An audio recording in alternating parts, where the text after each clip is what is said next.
있습니다.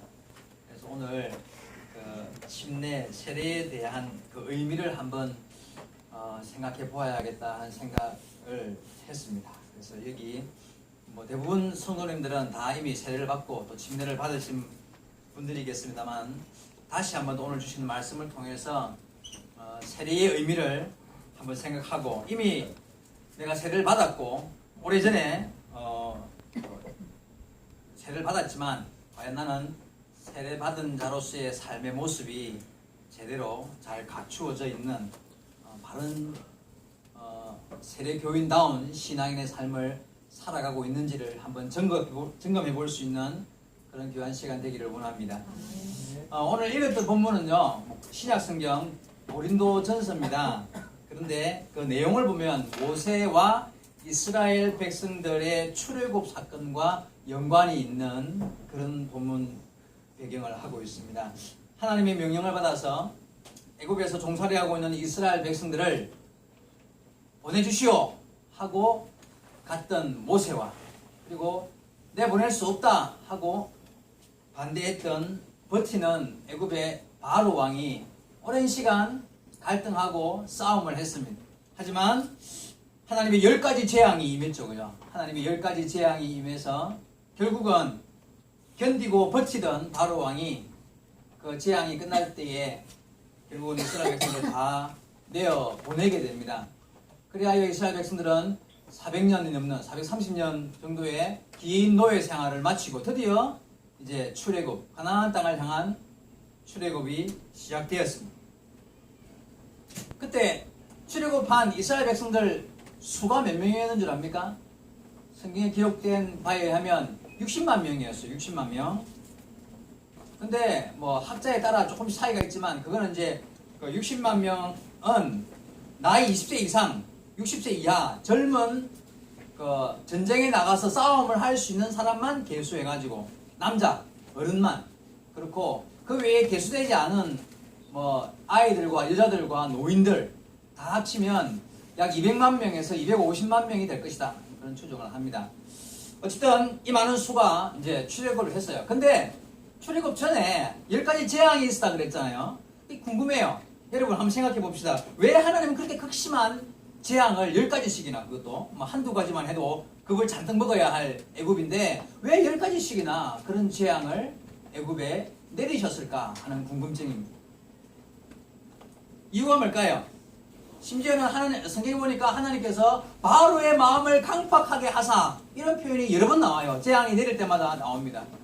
그 내용이 무슨 말이냐면, 하나님께서 일부러 바로의 마음을 더 악하게 만들었다는 거예요. 그래가지고 모세를 통해서 재앙이 내리면 바로가 그 순간에는요, 아이고 큰일 났다, 너 보내줄게 빨리 이 재앙 좀 물러가게 해라. 그래가지고 재앙이 사라지면 또 그 마음이 악하여져서 이스라엘 백성들을 안 보내게 하는 거예요. 그리고 또 다른 재앙이 또 오면 또 보낼게 하고 또 모세한테 빌어서 재앙이 물러가게 하고, 또 물러가고 나면 또 마음이 강팍해지고, 이렇게 계속 반복을 하게 하나님이 그렇게 하셨다는 거예요. 이유가 뭘까요? 굳이 그렇게 애굽과 바로에게 그런 아픈 고통을 10가지씩이나 10번이나 주게 하셨을 이유가 뭘까? 물론 있습니다. 이유가 제가 느끼기로는, 첫째는 일단 철저하게 애굽 사람을 징계하는 목적이 있겠죠. 그죠? 너희들이 내 사랑하는 백성들을 이렇게 400년이 넘도록 고생을 시켰으니 이것이 너희에게 얼마나 큰 죄인지를 깨닫게 하기 위한 목적도 있을 것입니다. 근데 제가 느끼기로는요, 그것과 함께 더 중요한 목적이 뭐냐면, 제 생각에 이스라엘 백성들을 교육시키기 위함이었던 것 같습니다. 여러분 한번 생각해 보십시오. 이스라엘 백성들은요, 그 당시 애굽에 살면서 400년이 넘도록 노예 생활을 했어요. 철저하게 노예 근성이 물들어져 있고, 애굽의 그 수많은 애굽 사람들이 우상을 많이 섬겼거든요. 수많은 우상을 섬기는데 그 우상 문화에 철저하게 물들어 있는 그런 삶을 살고 있었단 말이에요. 애굽의 풍습과 그 노예 근성, 이 노예 근성이라는 게 무시 못해요. 여러분 그 왜 거지 근성이라는 말도 있잖아요, 그죠? 그냥 얻어먹는 데 익숙해지면 그냥 아무리 그 사람이 부자가 되어도 얻어먹으려고 한다. 그게 거지 근성이라는 거예요. 제가 일부러 인터넷에 그 거지의 하루 수입 이래가 찾아보니까 거지가 돈 많이 버는 사람은 몇 천만 원씩 버는 사람, 그 두바이 거지 이래가 나온 거 보니까 하루에 버는 돈이 어마어마해요. 두바이 거지 한번 인터넷 쳐봐야 보니까 이야 보통이 아니에요. 근데 그래도 거지는 거지야. 거지 근성이라는 게요 그런 게 있단 말이에요. 아무리 자기가 많이 벌어도 그 두바이 거지는 5성급 호텔에 산대요. 그런 거지가 있답니다, 세상에. 자, 어쨌든요, 그런 근성이라는 것은 바꾸는 게 어려워요. 그래서 400년이 넘도록 노예로 살았으니까, 그것들 문화 속에 살았으니까, 그걸 그대로 끌고 나오면, 어떻게 되겠습니까? 이스라엘 백성들이요, 강야로 나와서, 그 애굽을 그리워하면서 애굽에 섬겼던 그 우상들을 그대로 다 들고 나왔을 거란 말이죠. 하나님이 그 꼴을 볼 수가 없는 겁니다.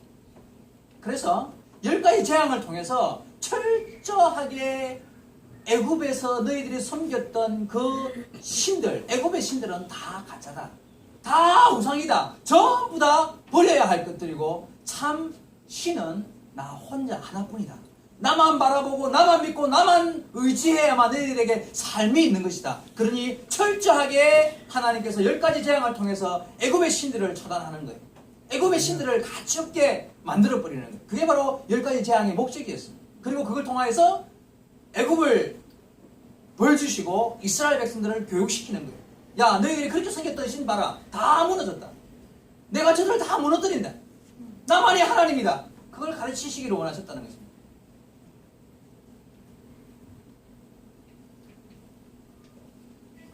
자, 그 재앙을 통해서 결국 애굽 사람들이 섬겼던 그 많은 신들이 결국 아무것도 아니며 하찮은 우상이라는 사실을 증명하게 됩니다. 여러분 잘 아는 대로 첫 번째 재앙이요 피재앙이었어요. 모세가 지팡이로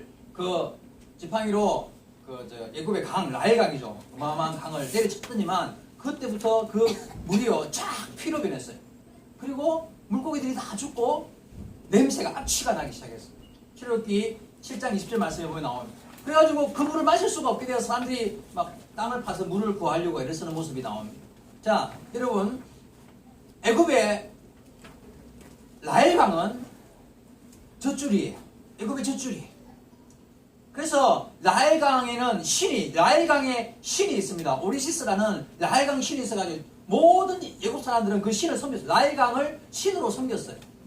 그런데 쳐서 피를 변하게 만들어서 마실 수 없게 만들고 악취가 나고 생명이 살 수 없는 그런 핏물로 바꿨을 때 그 말 뜻이 뭡니까? 야 너희들이 그렇게 섬겼던 라헬강의 신 하나님 앞에서는 아무것도 아니다. 하나님은 너희들이 그렇게 섬기는 나라의 젖줄이라고 말하는 이 라헬강도 쳐서 아무것도 아니게 만드는 하나님이시다. 그걸 보여주시고 가르치신 것입니다. 그 이후에 여러분 뭐 개구리, 이, 파리, 독종, 악질 해가지고 수많은 재앙들이 임한다면 그 내용들이 뭡니까? 보면은 전부 다 애굽 사람들이 섬겼던 애굽의 신들이에요. 첫째로 왔던 개구리 신은요 풍부와 그러니까 다산을 상징하는 신이었습니다. 신들의 이름이 다 나옵니다. 헤게스, 게브, 슈, 아프카, 이시스, 누트 이런 제가 말씀드린 신들은 전부 다 애굽 사람들이 섬겼던 그런 신들이에요. 그게 자연신, 하늘을 주관하는 신을 슈라 그러는데 그게 바로 파리재앙으로 하나님이 치시고요. 또 우박재앙 알죠? 하늘의 신, 누트라는 신을 치시고 메뚜기 등 그들이 섬겼던 수많은 자연신들을 하나님께서 하나하나 가치 없게 만드시고 치셨던 것입니다. 여러분 9번째 재앙이 뭔지 압니까? 흑암이거든. 흑암. 그 3일 동안 애굽 땅에는 어둠이 임했어요. 근데 그게 어둠이 아니라 눈을 딱 감으면 아무것도 안 보이죠. 이렇게 더듬어야 될 만큼 어두운 밤을 빛이 하나도 없는 어둠을 3일 동안 하나님께서 재앙으로 내렸습니다. 이스라엘 백성이 가는 곳은 빛이 있고 애굽 사람들은 아무 빛이 없는 밤 태양을 거두어 버렸어요. 여러분 애굽 사람들이 가장 크게 섬기는 신이 라라는 태양신이었어요. 라라는 이 신은 이야기는 영화로도 전에 나왔었는데 이 라하라는 태양신을 섬겼는데 마지막 태양을 하나님이 스톱시켜 버렸단 말이에요. 자, 너희들이 가장 중요하게 섬기는 태양까지도 하나님이 주관하신다는 거예요. 하나님이 멈추시면 그걸로 끝이 나는 거예요. 모든 애굽의 신들을 다 처단해버립니다.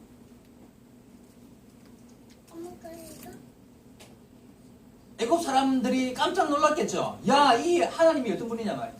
자, 애굽 사람들만 놀랐겠습니까? 이스라엘 백성들도 정말 그 놀라운 기적들을 통하여서 하나님의 능력과 기적과 이사를 바라보게 되었습니다. 그리고 깨닫고 믿고 이제 정말 따를 수 있는 신으로 알게 되었을 것이라는 겁니다. 배우게 되었다는 것입니다. 이제는 정말 애굽의 신들을 다 버릴 수 있도록 하나님께서 가르치신 거죠. 자, 그리고 나서 마지막 10번째 재앙. 어떤 재앙입니까? 장자의 죽음. 그죠? 애굽에 있는 모든 첫 태생들, 짐승의 새끼까지 처음 태어난 것들은 다 죽임을 당할 때에 예수님의 피를 상징하는 어린 양의 피가 그 문설주에 발려있던 이스라엘 백성들의 집만이 죽음이 이르지 않았다는 것이죠. 여러분, 사람의 생명도 하나님이 주관하신다는 것이죠. 맞습니까? 사람의 생명도 하나님이 주관하시고 하나님이 치시고자 하시면 하룻밤에라도 다 죽일 수 있다. 하나님이 생명의 주관자라는 사실을 그 사건을 통해서 보여주십니다. 여러분, 하나님이 이런 분입니다. 저와 여러분, 이 사건을 통해서요, 이스라엘 백성들이요, 그걸 깨달았습니다. 야, 이보다 더 큰 신은 없다. 이보다 더 강력한 신은 없고 이보다 더 놀라운 모든 것을 다스리시는 신은 하나님뿐이라는 사실을 그들이 깨닫게 되고, 애굽 백성들도 놀라게 되고 이스라엘 백성들도 드디어 그 사실을 배우게 되었다는 겁니다. 사랑하는 성도 여러분, 우리가 바로 그 하나님의 자녀들입니다. 여러분, 우리가 바로 그 하나님을 믿는, 섬기는 믿음의 사람들입니다. 믿습니까? 자부심을 가져요. 우리가 보통 사람들이 아니에요. 우리가 믿는 하나님이 그냥 하나님이 아니라는 거예요. 세상 어떠한 잡다한 신들도 범접할 수 없는 유일하신 하나님, 생명의 주관자, 그 하나님을 우리가 섬기고 그분을 우리가 아버지라고 부르요. 얼마나 놀라운 은혜. 자부심을 가져야 돼요. 시시한 우리가 아니라는, 가난한 자 같으나 모든 자를 부하게 할 수 있는 능력과 은혜를 입은 자들입니다. 자, 여러분, 결국 이 10가지 재앙, 그 목적은요, 하나님이 참 신이시다 하는 것을 애굽 사람들과 이스라엘 백성들에게 출발하기 전에 그 사실을 가르치셨습니다. 모든 이스라엘 백성들이 그 사실을 배우고 지금까지 너희들이 섬겼던 모든 잡다한 신들은 다 우상일 뿐이다. 우주도 하늘과 땅도 태양도 신이 아니다. 오직 참 하나님만이 신이고 나만 따르고 나만 의지하고 나만 바라보며 내가 너희에게 보여준 이 힘과 능력으로 너희를 이끌어갈 것이다. 내가 너희에게 보여준 이 놀라운 힘으로 너희를 이끌어 놀라운 기적 가운데로 너희를 인도해낼 것이다. 나만 따르라. 믿고 따르라. 그렇게 하나님께서 백성들에게 보여주셨습니다. 결국 10가지 재앙을 통해서 이스라엘 백성들은 400년의 노예 생활을 했던 애굽 땅에서 잘 몰랐던 그 과거에 옛날에 들었던 우리 조상들의 하나님, 그냥 이야기로만 들었던 아브라함과 이삭과 야곱의 하나님, 그 하나님을 직접 경험하게, 그것도 한두 번이 아니라 10번이 넘는 기적을 통해서 그 살아계신 하나님을 만나게 되었습니다. 많이 놀랐을 것입니다. 많이 깨닫고 많이 배웠을 것입니다. 그리고 이제는 드디어 확신을 가지고 하나님이 정말 모세를 보냈구나. 그리고 이 모세를 따르기만 하면 그 놀라운 하나님이 우리의 인도자가 되어 주시어서 우리의 삶을 새롭게 약속의 땅으로 가게 하시겠구나 하고 드디어 힘있게 출발할 수 있는 계기를 그렇게 하나님이 만들어 놓으신 것입니다. 자, 출발했습니다. 근데 하나님이 아직도 좀 불안해. 아직도 하나님이 좀 불안한 거예요. 그렇게 10가지 재앙식이나 보여주고 확신을 가지고 출발을 했는데 하나님께서 좀 불안해요. 그래서 그들을 드디어 홍해로 인도하시는 것입니다. 마지막 남아있는 뭔가 좀 깨름직한 부분이 하나님이 계셨던 것 같아요. 하나님 마음은요, 어떻게 하면 이스라엘 백성들이 다시는 애굽을 그리워하지 않을 수 있을까? 내가 인도에 나가기는 나가는데 데리고 나가기는 가가지고 조금 힘들고 어려우면 그때를 생각하면서 야 우리 돌아가자 길이 있지 않느냐 뒤돌아가면 되지 뭐 그런 마음을 먹을 수 있다는 거예요. 하나님 그게 걱정되셨던 것 같습니다. 돌아갈 마음까지도 먹지 못하게 만들어주고 싶었습니다. 그래서 하나님은 이스라엘 백성들을 홍해로 인도했습니다. 자, 이스라엘 백성들을 보낸 바로 왕이 이제 뭐 아들을 죽었으니까 바로 왕도 아들 장사를 치르고 나서 가만히 앉아 생각하니까 또 화가 나는 거예요. 또 마음이 강팍해지는 거예요. 그래서 어떻게 했습니까? 쫓아갔죠. 이스라엘 백성들을 보내놓고 다시 잡으러 갑니다. 군대를 이끌고 큰 군대를 이끌고 달려갔더니만 멀리 못 갔겠죠, 그죠? 그 수백만, 200만 넘는 인구가 뭐 멀리 갈 수 있었겠습니까? 금방 따라잡았습니다. 가보니까 이스라엘 백성들은 걷다가 보니까 앞에 바다가 놓였어. 근데 야 이거 탄하고 있는데 뒤에서 누가 따라와요? 죽이려고 막 화가 끝까지 오른 바로 왕을 비롯한 애국 군대가 쫓아옵니다. 근데 다 죽었다. 끝났다. 드디어 광야로 나와서 다 죽는구나. 그런 생각을 하고 있었을 때였습니다. 그때 여러분 어떤 일이 벌어졌습니까? 하나님께서 드디어 홍해로 인도한 목적을 보여주셨습니다. 우리 영상 한번 볼 수 있겠습니까? 네, 잠시 그 부분만 제가 영상으로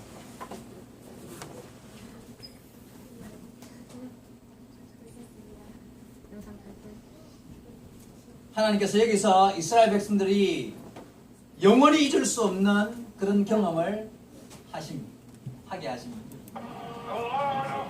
모세입니다.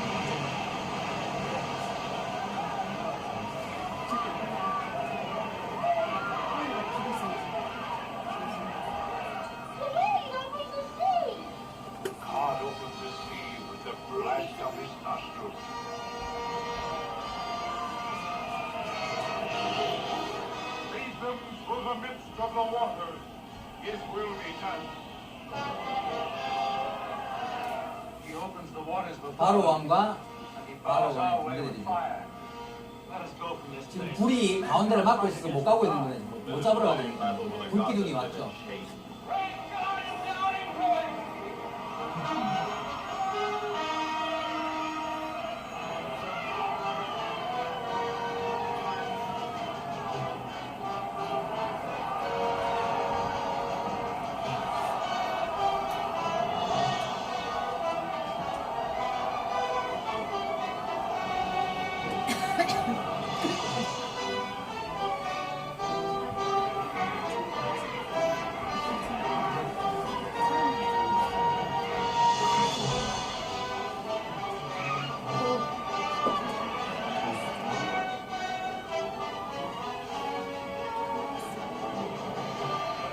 네, 여기까지만 보겠습니다.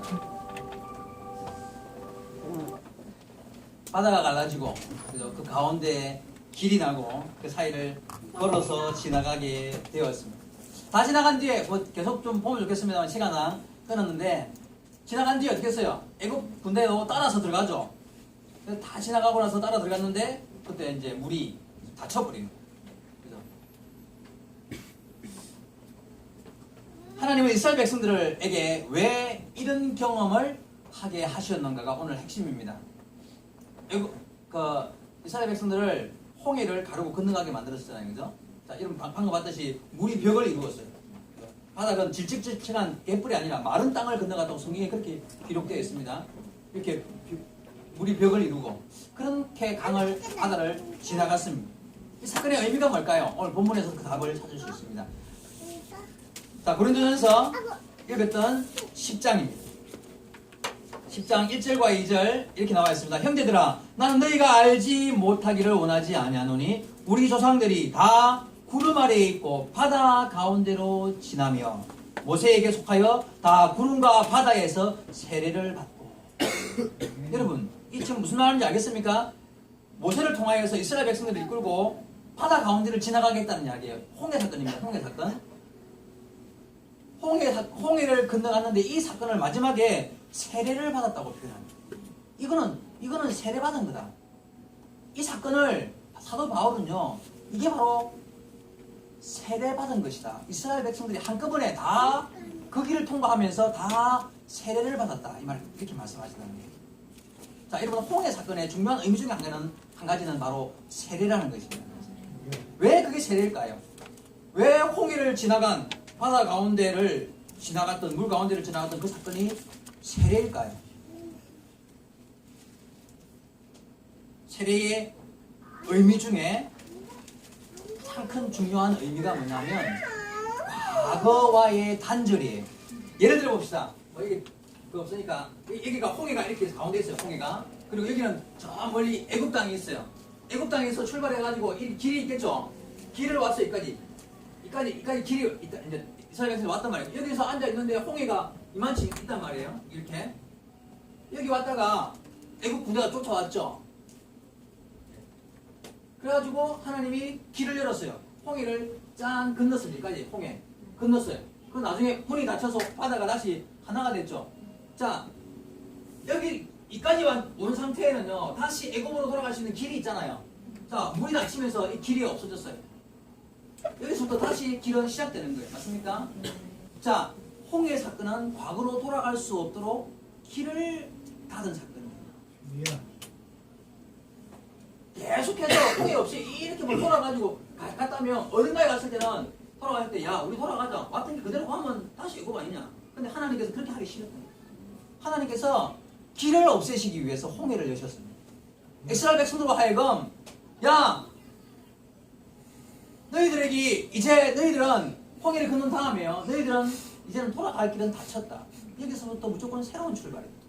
영원한 천국을 향한, 약속의 땅을 향한 길은 지금부터 시작이다. 이게 바로 세례의 의미입니다. 여러분, 세례가 뭡니까? 세례를 받는다는 말은 나는 과거의 삶과 단절되었습니다. 나는 여기 지금부터 하나님 나라를 향한 믿음의 길이 출발하는 것입니다. 나는 하나님 백성으로서 지금부터 내 삶은 영원한 천국을 향한, 뒤로 돌아갈 수 없는 길을 이미 강을 건너버렸습니다. 나는 주님의 백성입니다. 나는 주님을 향한 믿음의 길을 지금부터 죽는 순간까지 그 길을 갈 뿐입니다 하고 고백하는 것이 바로 세례라는 것입니다. 그래서 하나님 본문에 사도 바울이, 야, 이스라엘 백성들이 홍해를 건너서 세례를 받았다. 이제는 너희도 세례를 통하여서 그 다음 뒷이야기는 그 앞에 과거의 일은 다 끊고 잊어버리고 새로운 출발을 하는 길밖에 없다라는 이야기를 하시는 거죠. 여러분, 세례의 의미가 여기에 있습니다. 진정한 출발이 여기에 있었다는 것입니다. 이제는 430년 모든 애굽의 종살이를 잊어버리고 과거는 끝났다. 너희에게 돌아갈 과거는 없다. 이제는 여기서부터 출발하며 마음도 생각도 무슨 사상도 신앙도 모든 것 다 하나님은 던져버리기를 원하셨던 것입니다. 애굽 출애굽한 이스라엘 백성들이 그저 몸만 빠져나온 게 아니라 정말 모든 것을 잘라버리고 끊어버리고 없애버리고 정말 하나님의 사람으로서 온전히 새로운 출발을 원하셨기 때문에 그 백성을 홍해로 인도하시고 그리고 그 홍해를 열어서 건너가게 하시고 그 홍해의 문을 닫아버리신 거죠.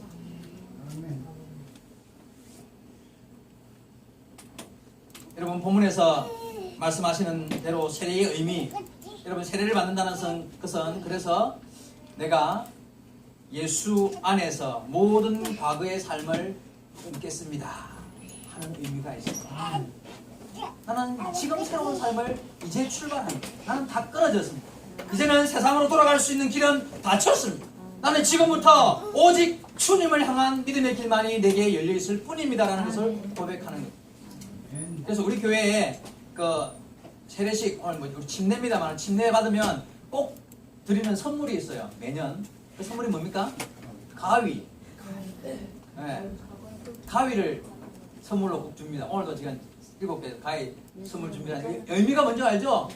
다 끊어버리는 거예요. 이제 이 선물 하나님께서 주셨으니 이 선물 가지고 나의 모든 삶을 다 끊어버리고 이제는 주님 안에서 나는 새 삶을 시작한다는 의미로 제가 가위를 선물로 드립니다.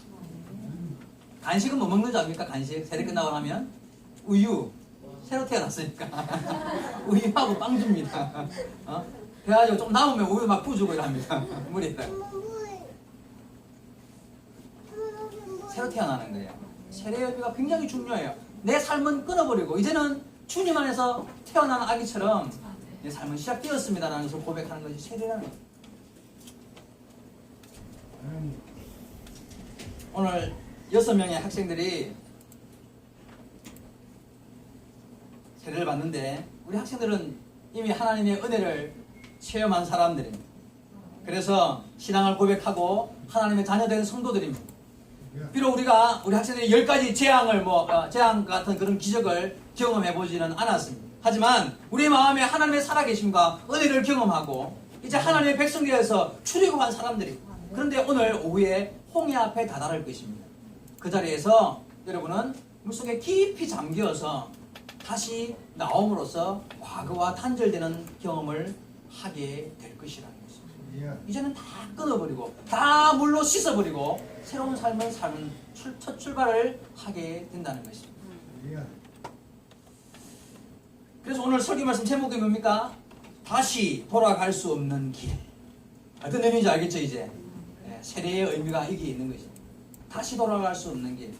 예수 믿는 자로서 이제는 새로운 목표만 있고 새로운 가치관을 가지고 천국을 향한 믿음의 삶만이 내 앞에 길이 놓여 있다는 것입니다. 우리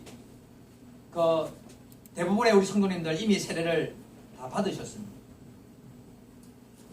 여러분 지금 이미 홍해를 다 걷는 자답게 살고 계십니까? 아니면 홍해를 걷는 지 오래됐는데 지금도 홍해 근처에서 과거를 돌아보면서 애굽 즉 세상을 그리워하며 홍해에 발을 담갔다가 뺐다가 이거 돌아가야 되나 말아야 되나 그런 생각 중에 있는 성도가 있습니까? 돌아보아요. 자신을 돌아보아요. 나는 이미 과거에 세례를 받아서 나는 이미 돌아갈 수 있는 길을 걷는 사람이고 주님을 향하여 믿음의 길을 달리는 사람인데 아직도 사단 마귀는요 우리를 유혹해요. 그냥 시간만 되면 때만 되면 할 수만 있으면 우리를 유혹하고 넘어지게 해서 세상으로 빠져게 만들려고 한다는 거죠. 여러분 과거 언제 여러분이 세례를 받았는지 모르겠지만 그때를 한번 돌아보시기 바랍니다. 나는 이미 그때 이 길을 넘어왔던 사람이에요. 난 더 이상 돌아갈 수 있는 길도 없고 갈 수 있는 길은 오직 천국을 향한 믿음의 길만이 우리 앞에 놓여 있다는 것을 명심하시기 바랍니다. 오늘 세례를 받는 6명의 학생 오늘 말씀 잘 기억해야 될 뿐만 아니라 우리 모두가 다 하나님 믿기로 하고 하나님 섬기는 백성으로서 세례를 받은 그때를 기억하고 우리의 평생의 삶에 주님의 인도함 따라 우리의 믿음을 새롭게 하고 영원한 천국을 향한 이 믿음의 길을 힘을 다하여 달려서 주님 앞에 더욱 온전해지는 우리 모든 내바다교회 성도 여러분 되기를 주의 말씀으로 축원드립니다. 기도하시겠습니다. 살아계신 하나님 아버지 은혜를 감사드립니다.